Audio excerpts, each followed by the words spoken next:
There's a particular kind of grief that has no name. It's not the grief of losing someone. It's the grief of not knowing, of waking up every single morning and not being able to answer the one question that never leaves you alone. Where is she? For 18 years, 6,570 days, a woman named Terry Probin woke up with that question.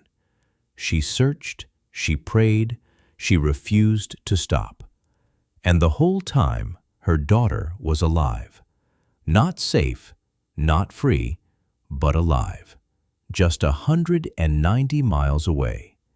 Jaycee Lee Dugard was 11 years old when she was taken. She was standing at a school bus stop a few dozen meters from her front door on an ordinary Tuesday morning in June 1991. And in the space of a few seconds, in the time it takes to blink, she was gone. What happened to her over the next 18 years and how she was finally found is one of the most disturbing true crime cases in American history. Not just because of what was done to her, but because of how many times the system had the chance to find her and didn't. This is the story of Jaycee Lee Dugard. To understand what was taken from Jaycee, you have to understand what her world looked like before June 10, 1991. South Lake Tahoe is the kind of place that feels like it exists slightly outside of ordinary time. Nestled in the Sierra Nevada mountains at 6,000 feet above sea level, surrounded by ponderosa pine forests and the cold blue water of Lake Tahoe, it's a community of about 5,000 people where neighbors still knew each other by name. Children rode their bikes without helmets. Parents didn't lock their doors. The idea that something truly terrible could happen there, on a quiet street, in broad daylight, simply hadn't occurred to most of the people who lived there. The Probin family lived in that community. Terry Probin was Jaycee's mother. Carl Probin was her stepfather. And Jaycee, blonde hair, bright smile, 11 years old and finishing up 5th grade, was the kind of kid that people describe as cheerful, innocent, the kind of girl who laughed easily and wasn't afraid of anything. On the morning of June 10, 1991, Jaycee was doing what she always did. She got ready for school, checked on her baby sister Shayna, who was still sleeping, said goodbye to Carl, and walked up the hill toward the school bus stop at the corner of Pioneer Trail, just a few dozen meters from their front door. Carl was in the yard working on his van. It was a normal morning. It was almost summer. School was almost over. There was nothing unusual about it at all. Then he heard Jaycee scream. He looked up. A gray 1970s Mercury Monarch had stopped on the road. A man, later identified as Phillip Garrido, 40 years old, a resident of Antioch, California, 190 miles to the west, had gotten out of the car and fired a stun gun at the 11-year-old girl standing at the bus stop. Jaycee hit the ground. A woman in the driver's seat, Garrido's wife, Nancy, jumped out and dragged Jaycee into the back seat. The whole thing took seconds. Carl Probin jumped on his bicycle and pedaled as hard as he could after the car. But the gray sedan was already gone. Carl stood in the middle of the road, staring at the empty space where his stepdaughter had been. Then he turned and ran back inside to call 911. Several other witnesses saw parts of what happened. Nobody got a license plate. El Dorado County Sheriff's Office, the state of California, and the FBI launched an immediate investigation. Within days, it had become one of the largest searches in El Dorado County history. Thousands of volunteers, search dogs, helicopters, and a flood of tips. The FBI's Sacramento field office was involved. Flyers blanketed the community. Neighbors were interviewed. Every inch of the South Lake Tahoe area was searched. But the search never extended 190 miles west to Antioch, California. It never reached the house at 1554 Walnut Avenue, and that is where Jaycee was. Before we go further, we need to talk about Phillip Garrido, because understanding who he was and what the system already knew about him is the part of this story that turns grief into something closer to fury. Phillip Craig Garrido was born in Pittsburgh, California in 1951. By his early 20s, he was already in serious trouble. In 1972, he was arrested for the assault of a 14-year-old girl. The charges were dropped after the victim refused to testify. In 1973, he was arrested for possession of controlled substances. Then, in 1976, he drove to South Lake Tahoe, the same town where Jaycee would be living 15 years later, and abducted a 25-year-old woman named Katie Hall. He held her in a storage unit he had rented specifically to harm her, and he did exactly that for hours before he was finally caught and arrested. He was sentenced to 50 years in federal prison on kidnapping charges, plus a life sentence in state court. 50 years, a life sentence. Sentences designed to keep him away from society forever. He was released after 11 years. In 1988, just 3 years before he kidnapped Jaycee Dugard, Phillip Garrido was out on parole. He had moved to Antioch with his wife Nancy, a woman he had met while she was visiting another inmate at Leavenworth Penitentiary in Kansas. He wore an ankle monitor.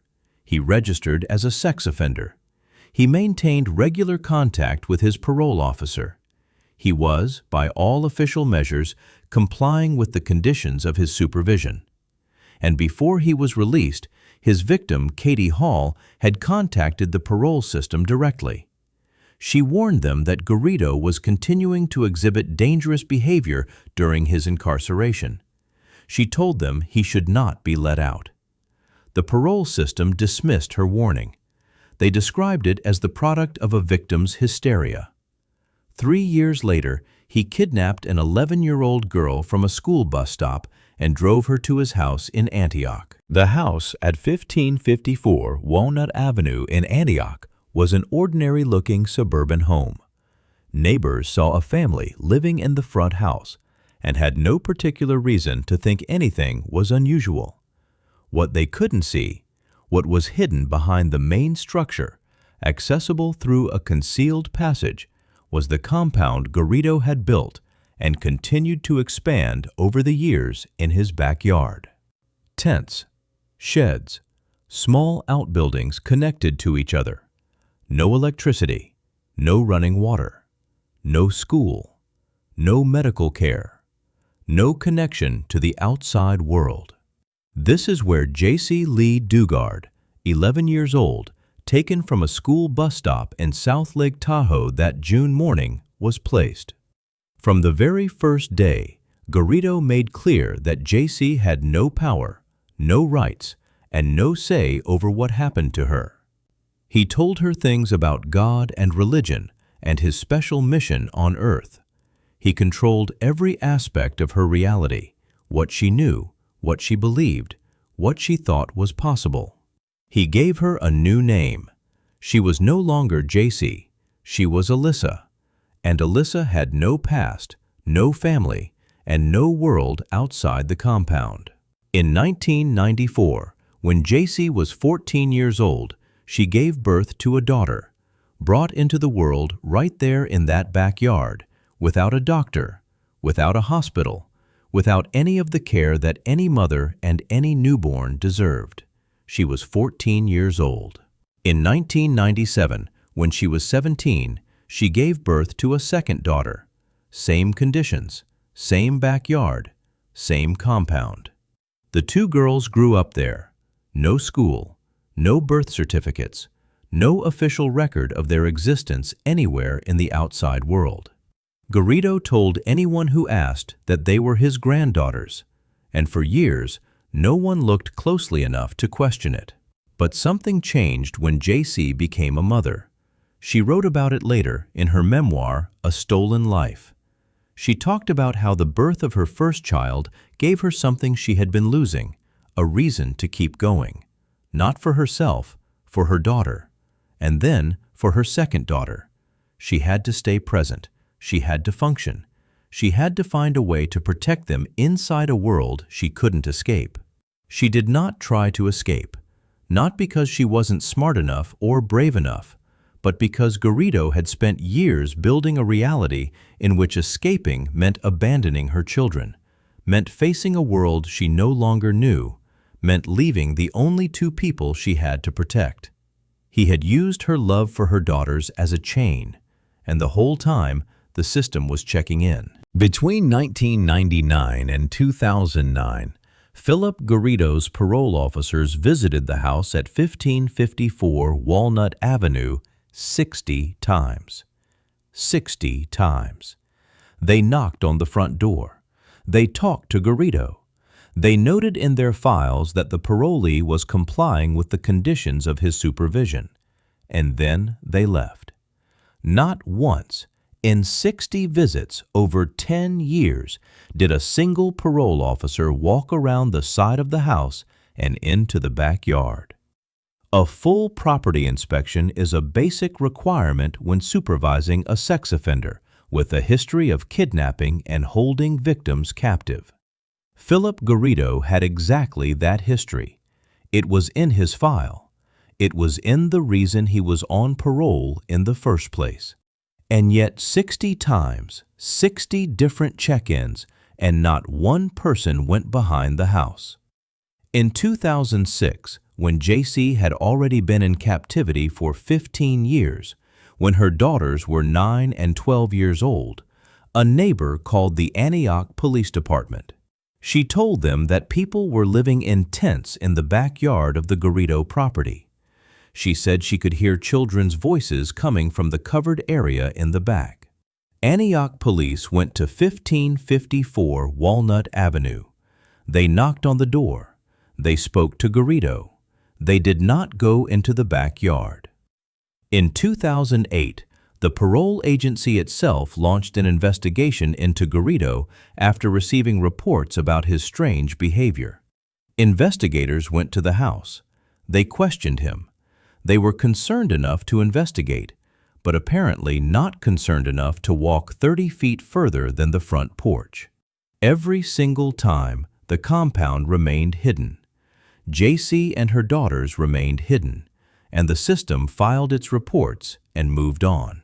On August 24, 2009, Phillip Garrido drove to the University of California, Berkeley campus. He brought 2 teenage girls with him, his biological daughters, Jaycee's children, and he went to the campus events office to request permission to hold a religious gathering for his group, which he called God's Desire. Jaycee was not with him that day. She was still in Antioch.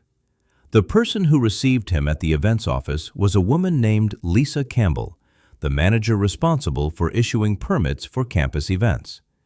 She looked at Garrido and she felt something was wrong. He spoke about his religious mission with an intensity that made her uncomfortable. The 2 girls with him seemed off, not frightened exactly, but somehow not quite right. Something about the whole situation made the hairs stand up on the back of her neck. Campbell contacted campus police officer Allie Jacobs. Jacobs ran a background check and discovered the truth immediately. Phillip Garrido was a registered sex offender on federal parole for kidnapping and rape, and he was standing on a university campus with 2 girls he claimed were his daughters, in a parole file that made no mention of children. Jacobs didn't confront him that day. She and Campbell arranged for Garrido to return the next day for a follow-up meeting about the event permit. They wanted to keep him calm, keep him coming back, and give themselves time to build a case. On August 25th, Garrido returned. He brought one of the girls again. He pulled out a self-published book about schizophrenia and tried to explain his religious beliefs. Jacobs and Campbell listened. Jacobs contacted Garrido's parole officer, Edward Santos Jr., directly, told him about the girls, about the behavior, about everything she and Campbell had observed over 2 days. Santos recognized it immediately. This was new. This was serious. He summoned Garrido to the parole office in Concord and told him to bring everyone with him. On August 26, 2009, Phillip Garrido arrived at the Concord Parole office with his wife Nancy, the two teenage girls, and a young woman he introduced as Alyssa. He told investigators she was a friend of the family. Authorities separated each person for individual questioning. When investigators sat down with the young woman named Alyssa, they quickly realized something was wrong. She was evasive. She was guarded in a way that went beyond normal nervousness. She looked at the investigators like someone who had spent a very long time learning not to say the wrong thing. During questioning, Garrido eventually confessed. He told them about the kidnapping, about 1991, about the school bus stop, about the backyard in Antioch. The young woman sitting in the interrogation room, who had lived for 18 years under the name Alyssa, in a tent compound behind a house in the East Bay, was Jaycee Lee Dugard. She was 29 years old. She had been 11 when they took her. That night, authorities moved Jaycee and her daughters to a safe location. The FBI arranged a phone call between Jaycee and her mother, Terry, who was living in Southern California. It was the first time they had heard each other's voices in 18 years, 2 months, and 16 days. On the morning of August 27th, Terry Probyn flew to Northern California. She walked into a room and saw her daughter for the first time since 1991. Jaycee's aunt, Tina Dugard, was there. She described it to the press afterward. "The smile on my sister's face was as wide as the ocean," she said. "Her oldest daughter was finally home. We laughed, we cried, we enjoyed each other's presence. Jaycee remembered all of us." Jaycee had been held in Antioch, California, 170 miles from her childhood home, for the entire 18 years. While her mother searched California and Nevada and refused to give up hope, Phillip Garrido was driving to his parole check-ins and filing his paperwork, and nobody checked the backyard. Phillip and Nancy Garrido were arrested at the Concord Parole Office on August 26, 2009. They initially both pleaded not guilty. Over the following 2 years, legal proceedings dragged on through multiple hearings and delays as prosecutors and defense attorneys negotiated an arrangement that would spare Jaycee and her daughters from having to testify in open court.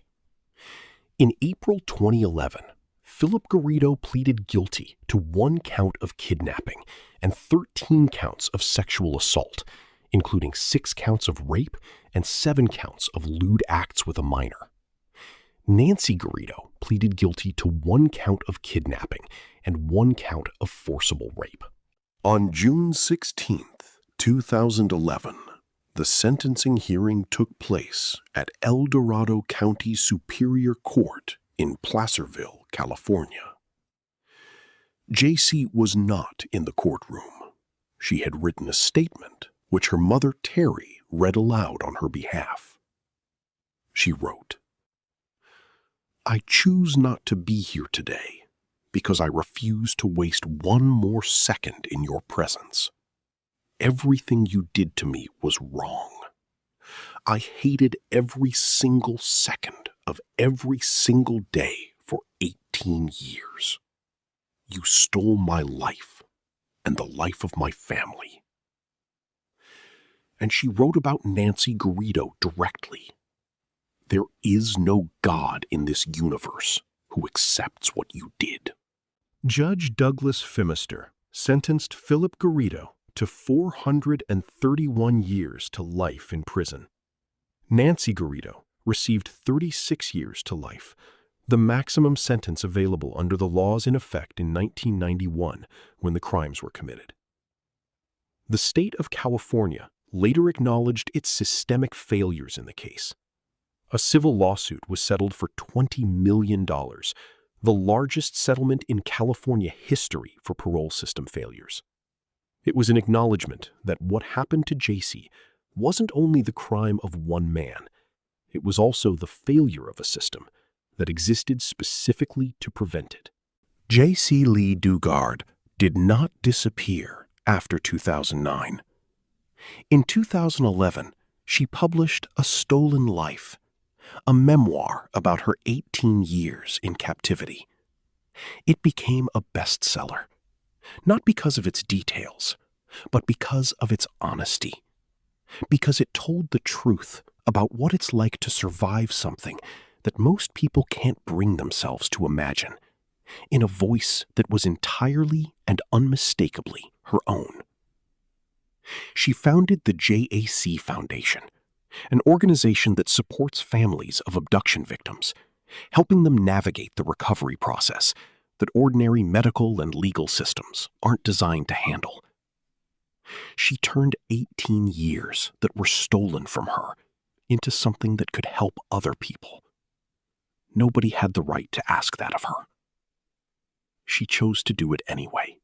There are 3 things this case demands we remember. The first, when a victim warns you that a predator is still dangerous, listen. Katie Hall told the parole system that Phillip Garrido should not be released. They called it hysteria. 3 years later, he kidnapped an 11-year-old. The second, a check at the front door is not a property inspection. 60 visits. 60 times someone knocked on a door, spoke to a convicted kidnapper, noted compliance, and left. Behind that door, behind that house, a woman and her children were living in tents. The third, 2 people found Jaycee Dugard without a warrant, without forensic technology, without any of the resources that the professionals who failed her over 18 years had at their disposal. Lisa Campbell and Allie Jacobs had something simpler. They had the instinct that something was wrong, and instead of walking away, they acted on it.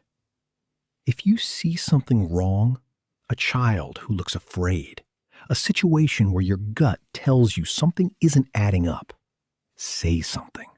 Report it. You don't have to be certain. You just have to be the person who doesn't look away. Jaycee Lee Dugard looked away from the window of that tent compound in Antioch for 18 years and never stopped being, somewhere deep underneath everything that was done to her, the girl who was walking to the school bus stop on a Tuesday morning in June, just a few dozen meters from home. She made it back. Stay safe, and I'll see you in the next one.